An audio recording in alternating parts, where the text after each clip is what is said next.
Hello everyone! Welcome back to my vlog. Today po is day off namin. Nagayaan po yung team ng ate ko na magha-hiking daw po kami. I-enjoy daw po namin yung day off namin kasi minsan nga lang daw po kami makapunta dito ng Hong Kong. After po ng contract, uwi na. And guys, papunta po kami niya ng bundok kasi mag-hiking nga daw. Kung kahit saan po pumupunta yung ate ko, yung mga model niya, sinasama niya po ako lagi. Kaya thankful po ako na may ating napakabait. Yan guys, di ko nga po alam kung anong lugar to dito. Basta ang alam ko is Hong Kong pa rin. Yan, ang ganda po ng daanan niya. Ang dinadaanan niya po, sobrang ganda. Kahit nasa bundok po, may mga building pa.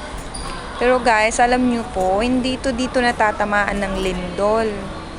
Hindi naglilindol, kaya hindi po siya delikado kahit puro building po dito yung Hong Kong. Safe po siya.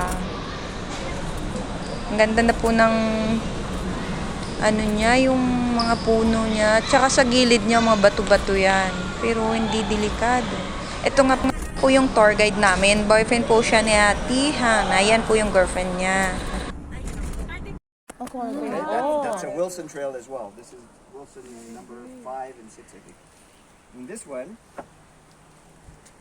we're gonna go this way. This is Violet Hill. Oh, Okay. You know, every mountain has one white thing on the top. Yeah. Agoy.